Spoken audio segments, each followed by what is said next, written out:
There are 9 Digimon anime series from 1999's legendary adventure all the way to 2021's gorgeous Ghost game, and one day we will get a 10th Digimon anime. Just like Gundam, Super Sentai, Digimon is a franchise that reinvents itself with every new outing while staying true to the core pillars of what makes it special. While a 10th Digimon anime has not yet been announced, a new year is coming and we're coming up on 2 years since the end of Ghost game. So I'm sharing 5 things I believe the next Digimon anime needs to get right as someone who reviewed every episode of the 2020 Adventure Reboot and Ghost Game Weekly. Welcome back to the DigiNote. Thanks so much for your support in the comments of the last video where I announced my brand new Monster Tamer novel, Monster Revolution. The response has been amazing, but this video is all about a hypothetical Digimon Series 10, so let's get to it. For the sake of this video, I'm going to use terms like Digidestin, Tamers, Hunters interchangeably. I know they have specific meanings and are unique to specific seasons, but you all know what I mean. Humans partnered with Digimon. So what does Series 10 need to do? Number 1, multi-generational Digidestined. With Digimon being over 25 years old, we're officially in the era where some of the kids who grew up with Adventure and Adventure 02 are now parents, uncles, and aunties of their own. Let the new heroes of Digimon have parents or adults in their lives who went on adventures with Digimon when they were kids, letting the adults and kids watching the show both have characters to relate to. When Ghost Game was announced, I thought they were doing something like this with Hero's dad, as the preview suggested Hero inherited his Digivice from his father. Our new show doesn't have to tie into a pre-existing season, but established that a group of adults had previously visited a digital world or met digital monsters, not unlike the great story work in Digimon Survive. Number 2, a remote team of Digidestined. Since the world flipped upside down in 2020, people all over the world converted to working remotely and were able to accomplish amazing things as remote teams across the globe. Digimon has always had a cast of Japanese kids, most often based in Tokyo, and I'm not asking for that to change, but isn't it just a little bit funny that the chosen children often live just a few blocks away from each other? With Digimon being, well, digital, embrace the internet and remote connections, just like in our wargame, the middle part of the Digimon movie. Let the remote connections be an obstacle for the plot, with time zones and team members being AFK impacting a battle. Even if Toei still wants Digimon to be all Japanese, have members of the core team live in Tokyo, Osaka, and the countryside, but united in the digital world. International remote Digidestin were all over 02, but the concept was kind of dropped after that. I think it meant a lot to that international audience, my kid self included.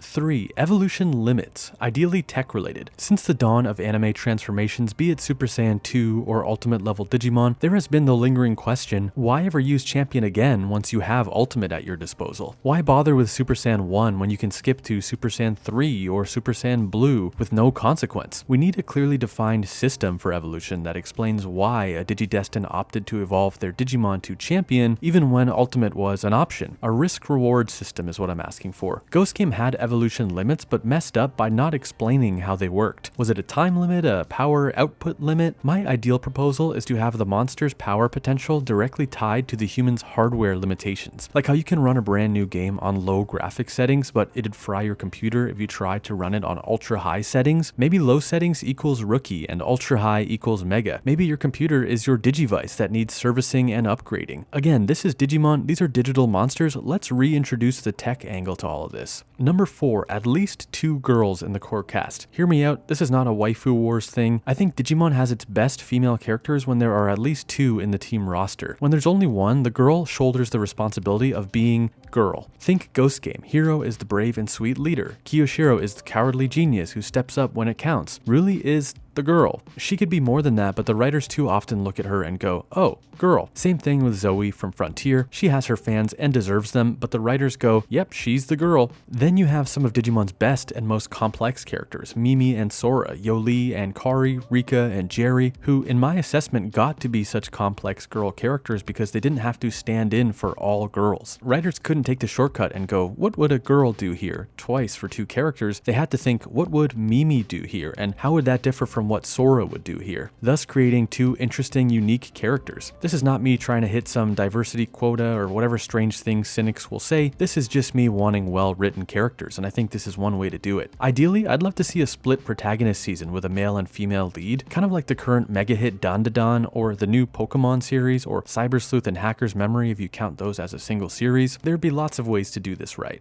Number 5, a human villain. Digimon is ripe for the real monsters are the humans type stories, and we have had exceptional human villains like the Digimon Emperor, Dr. Kurata, and Unryuji Knight to name a few, be they troubled teens who don't understand the consequence of their online actions, or cynical adults who are willing to knowingly destroy a digital world to achieve their real-world motives. Human villains have resulted in some of the best storylines. Digimon antagonists are essential and will always need great big monsters to fight, but series like Adventure 2020 and Ghost Game fell a bit flat when it seemed like maybe a human organization or individual was pulling the strings, but in fact the villains were big bad Digimon we didn't meet until the final few episodes. Number 6, because I wanted to surprise you and thought 5 Things was a better title than 6 Things. This is also kind of related to number 1, so maybe it's 5.5 Things. No adventure continuation / remake. Or, if you absolutely must, let this 10th series star the children of the adventure cast in the year 2027. Listen, I'm a huge adventure defender. I get why they keep returning to that well. It's what sold the most and continues to tug at the heartstrings of nostalgic fans, but if the 10th Digimon series is an adventure remake, continuation, or reboot, Toei would be communicating to Digimon fans and the wider anime community that yes, from their point of view, Digimon truly is just the adventure show. While I'd prefer something new, if they want to revisit adventure, the best case scenario is to finally return to the 02 epilogue. That was set in 2027, which in the early 2000s felt like the impossible future. Now that is 2 years away. I would be interested in an all-new story starring the kids of Tai, Davis, Sora, Matt, Yoli, Ken, Kari. It would certainly check off request number 1 from this list, multi-generational Digidestined, so if they could manage the rest on my list too, it would be a pretty compelling season, at least by my standards. So those are 5 or 6 things the next Digimon anime must do in order to stand out and succeed. Multi-generational tamers, a remote team, tech-based evolution rules, more than one girl, a human villain, and ideally not an adventure continuation. If you like the sound of those things and what I had to say about them, I have great news for you. I just wrote my own Monster Tamer series inspired by Digimon, Monster Rancher, Metabots, and more, and it's available now. No spoilers, but Dot Monster Revolution does all those things. It is my dream storyline as a lifelong fan of pet monster anime and games, and it's out now. I'll leave a link to check it out in the description and pinned comment. To those who have supported this channel by picking up the book already, thank you so much. I'm seeing on the back end that more than 50% of you went for the physical paperback copy over the ebook, which makes me so happy as a physical media sicko. The next video will be a long overdue return to Beyblade before we round out the year with our Every New Digimon from 2024 Explained video. That's become a tradition on the channel. I feel like I got the format down last year, and there were so many new Digimon in 2024, it's going to be great to break it all down with you. Let me know what you want to see from Digimon Anime Series 10 in the comments. Subscribe if you haven't already. Thanks for watching, and I'll see you in the next video.